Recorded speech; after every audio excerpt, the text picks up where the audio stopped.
Well, we're just trying to stay ahead of it all here, folks. Oh my. Hats off to you all for sticking it out with us here. All right. Here we go.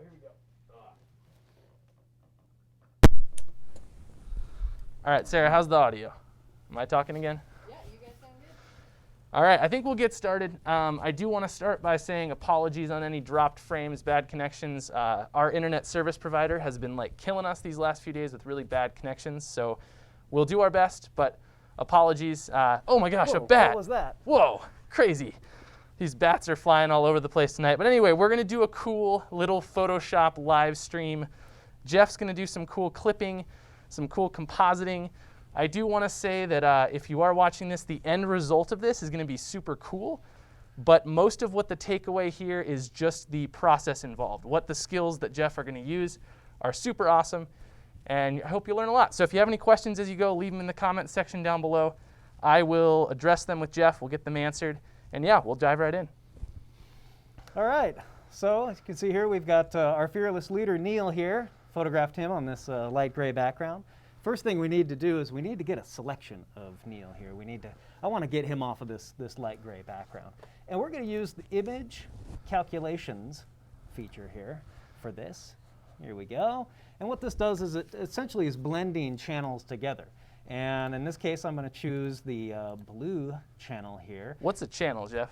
Well, the channels, the photographs are made up of red, green, and blue light. And the way that the computers process that is it shows you those three separate channels, the three different channels of light, the red, the green, and the blue.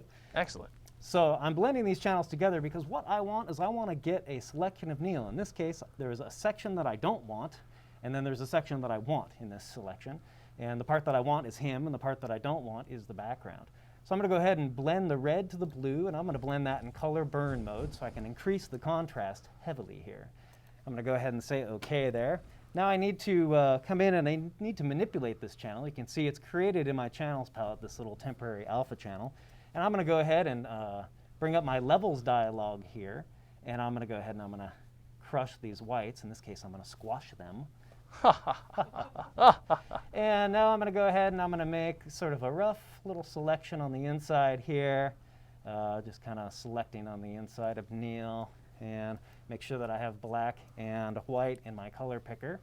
And again, I'm just going to kind of take some rough selections here, and I'm just dropping those to black right off the bat. I got some little gray bits down here in his shoes, and I got some gray bits down here in his shoes. I'm going to drop those to black, and that's looking pretty good. I'm going to go ahead and select some of this weird stuff up here, and some of these little chunks down here.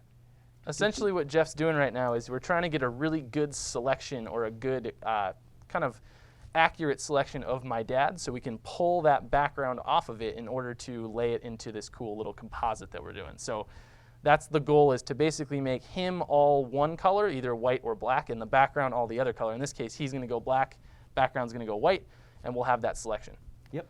So right now I've got these sort of halftones here that I want to get rid of, and I'm going to use a paintbrush overlay mode, and I'm going to paint in black, and I'm going to paint over these areas to kind of push that information further towards black, just kind of carefully going around the fingers here, not worrying too much about this other arm for right now. Just like so, down here on the shoes. I'm going to toggle to white, and I'm going to clean up some of these gray pixels that are kind of kicking around this area. Just like that. Also, I think you guys will notice Jeff is editing on a Wacom or Wacom or however you want to say it tablet. Saves a lot of time when you're doing something like this, painting around. It really makes things go faster. Also, I want to say, Lucy, you say you can't wait to come here for photography. That's awesome. You're so cool. So thanks for tuning in and watching it. It sounds pretty cold where you are, but eastern Montana, it definitely can get cold out there. Western's not too bad. Anyway, continue. So now what I have is, Neil is basically outlined in black here, but I want him to be in white, really. So I'm going to go ahead and I'm going to invert this channel, and then I can see some of my other little bits that I need to clean up. So I'm going to go in with my overlay brush again and clean up some of these other little bits.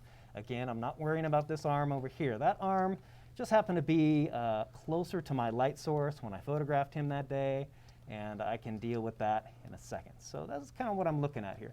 There's a little bit here of highlight on his belt.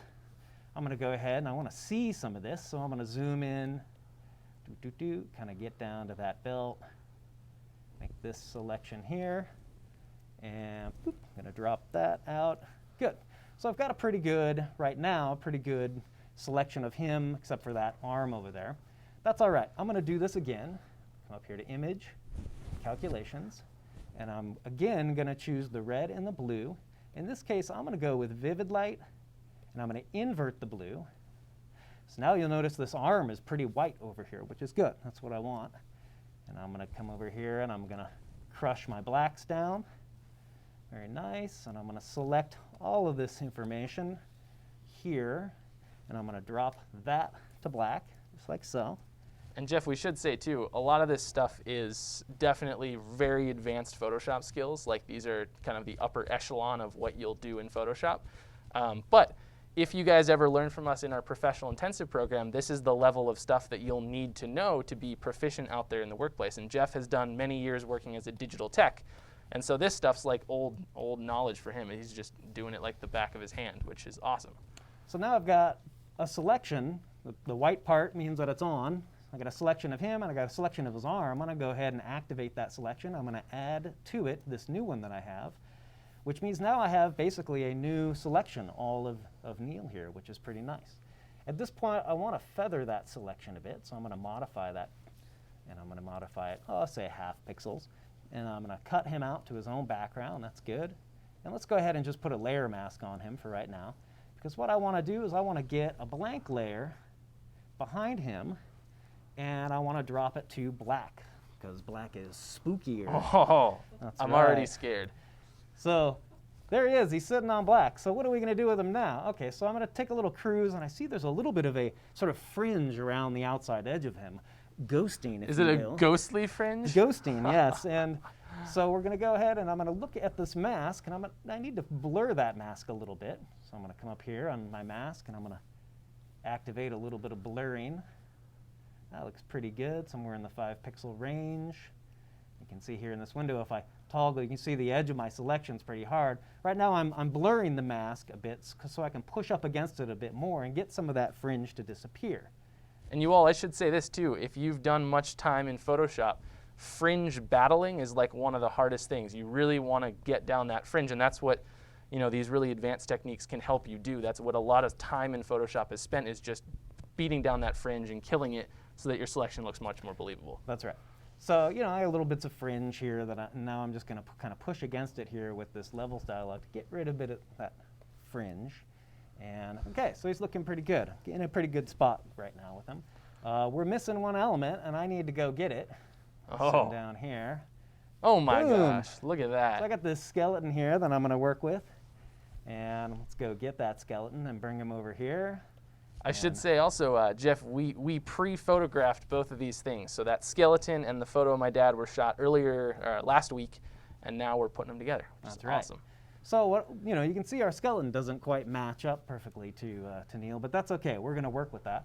I want to put the skeleton below Neil in my layer stack. Okay, so that's looking pretty good. What's the end goal? Well, the end goal we'll see in a second. Yes, you'll see the end goal in a second here. Yeah, we can't It's give kind of away our secrets. Kind of a fun thing. I'm good with skeleton over here because I got it now all in one document. And what we need to do now is we need to get skeleton in the same general position that Neil is in, but he's blocking the way, so I need to be able to see him. I'm going to choose the Neil layer, and I'm going to go to difference mode, blending mode. Whoa, look at that. Yeah, it's kind of like this cool X-ray effect. And now we're going to come up here.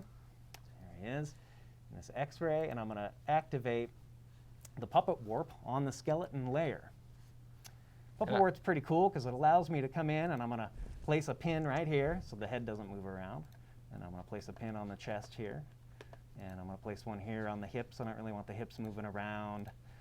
Those, I got this couple down here on the knees, down here on the ankles, just kind of setting these little pins on the spot of the skeleton that I want to have some control over. So now check this out. I'm going to go ahead and move this elbow down into the proper position, and then I'm going to grab this guy and bring it up, just like so. to do a little arranging here.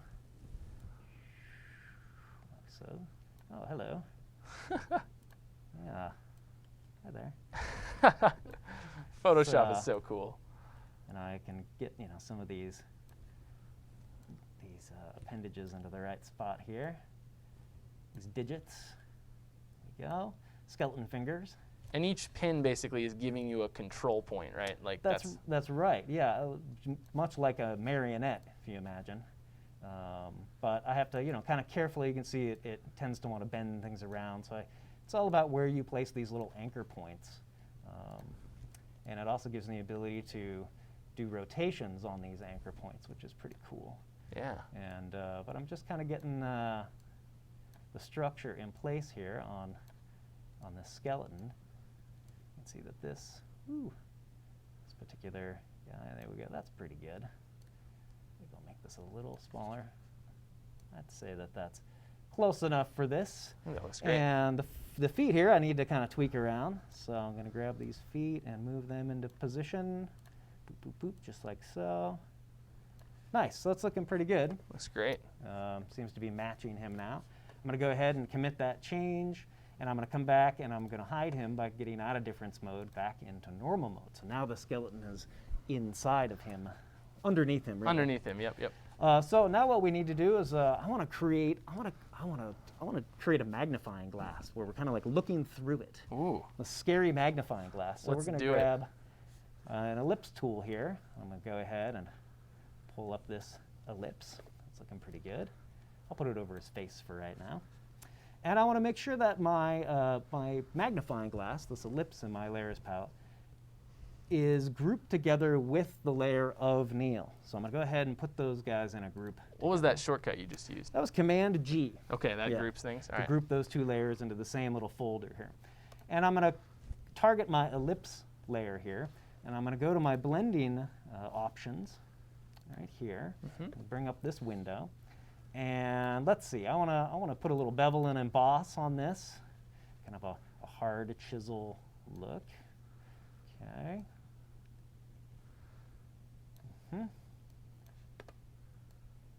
And I want to say one thing too. When you guys are working in Photoshop, it's super crucial that you're clicked on the right layer. So right now, Jeff's on that ellipse layer. If he wasn't, weird other things would be happening. So one of the biggest things I tell people when they're starting to work in Photoshop is just double and triple check that you're on the right layer before you start doing things, because otherwise you can really, really end up in a mess. I'll just put a little bit of a sort of highlight on it. A little bit of a drop shadow on it as well. That all looks pretty good. Okay, so we've got this, sort of spooky magnifying glass effect here. I'm going to target this effects again, and you ready for this? Okay, I'm so ready. I'm going to go to the shallow knockout, and whoa, look at that. That is cool. now check this out. You can move this ellipse around, and it's like, whoa. Photoshop is an amazing program. Look at that. So you guys, what we're doing right now is we're showing through one layer to another and just what's inside of that little circle. So that ellipse is showing through. That is a really cool effect. That's amazing. So yeah, we looked at image calculations to make a channel mask. Yeah. In a couple different ways. I needed to get a mask of him, and I needed to get a mask of the arm, and I then was able to add those two masks together to create a new layer mask. Yep. So that we could hide the white background that he's on and apply our own background, in this case the spooky black background. Yep. And then we, from there, basically created this sort of knockout layer where it's a interesting sort of magnifying glass sort of looking through that layer to the layer below. Yeah, for sure. And so much of this stuff is, if you want to learn more about Rocky Mountain School of Photography, you could go to the internet and do a Boolean search.